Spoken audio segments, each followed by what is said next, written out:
Today, Finesse2tymes received some news that I think majority of fathers would never want to hear. And that's that a child that you thought was your child turns out to not be your child. But before we get into this video, make sure to like, subscribe, hit that notification bell. Now let's get into the video. 2 weeks ago, Finesse2tymes' mother would reveal that she took a paternity test, and later she would go on social media and address the world and her son, let him know that the child that he thought was his child wasn't really his child. I got the screenshot right here. Let's take a look at what exactly she had to say. The results are in, and I'm mad as a motherfucker. Why, just why, you allowed our family to bond with this baby, knowing it was a possibility somebody else could be her daddy? Finesse2tymes, I'm sorry to have to be the bearer of bad news, but you are not the father, and I am not the grandma. Neil, you heard us with this one. From this day forward, everybody getting DNA tested. Finesse2tymes would double down on what his mother said as he would go on social media and reveal a screenshot showing that it's a zero possibility of him being the father. He would later go live saying that a spiritual being told him to get a DNA test and that he couldn't bond with the baby and that he just couldn't have no type of connection with the baby.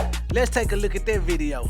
I was telling my mama that it was some kind of spiritual thing that I wasn't connecting with the baby. Like, I wasn't connecting with Shawty and I wasn't connecting with the baby. So, you know, I got a spiritual thing going on with me. Like, I'm a firm believer in the universe.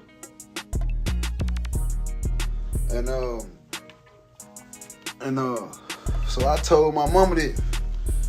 So my mama was like, why don't you just go and do a test? I was like, I don't know, because I feel bad, because I feel like I'm the daddy. Like, I feel like I feel bad. Like, you know, I want it to be mine. That'll be devastating. So she was like, well, Rick, you got to find out. So I'm like, all right, well, you do it. Because I did it for one of my other babies before. I did it for Finesse, and it came back mine. Okay, so after that, he would post a picture of him and his ex-girlfriend, Nia, and he left a heartfelt message. And this is what he had to say. I can love you so much to the point where I won't cut you out. I ask God if the person ain't right, remove them from my life. And in mysterious ways, things happen and I never question. Just know this, I ain't take no L. I learned the lesson. I used to treat women real bad. They say what goes around comes around. You reap what you sow. What go up gotta come down. Crazy thing is, I'm prepared. I respect the universe and I respect the game. Everybody that know me know how much I love my kid. Know how much this affected me, but I wish you the best. Just gonna kill you with success. Art of war, mind, body, and soul. So after everything started trending and going viral, Finesse ex-girlfriend Nia, his supposed baby mama, she would go online and she would give her side of the story, and this is what she had to say. I'm not perfect and never claim to be. I apologize to him off the strength of me genuinely not knowing for real, but honestly, this kind of a blessing for me. Y'all don't know what I went through with that man. For real, I used to cry and pray to God to help me leave him alone and couldn't. It's a blessing in disguise because I tried so hard to leave the situation and never really could until now.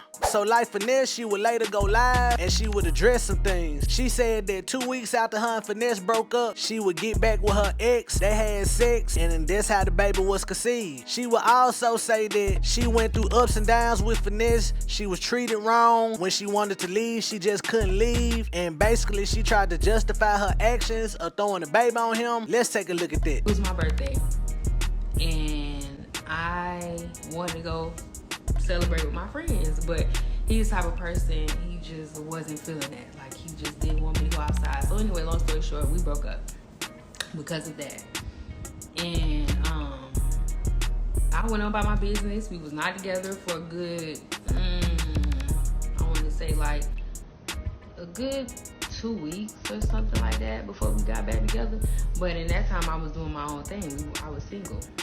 You know, I was doing my own thing with an ex of mine. So that's why I say in the messages that they kept posting on all social media, that's what I meant when I said I didn't know, because I didn't know. I know what I did with that person, and I knew that in my mind, I'm like, okay, so this my nigga baby. Like, this, you know, this Rick baby. I'm not down that in my mind because I know what happened with, you know. I was wrong because I could have told you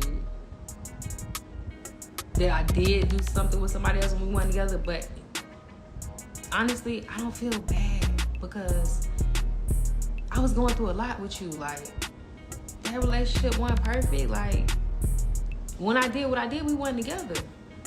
I didn't even cheat on you. I should have cheated. I should have. As much as you cheat, I definitely should have. So, like I said earlier, hopefully these two can grow from this. They can move on with their life, have success, and just learn from their past mistakes. But I want to know what y'all think. Do y'all think this was intentional that she did that, or that she really didn't know? Drop y'all comments below and let me know. I want to thank y'all for tuning into this video. God bless, and I'm gone.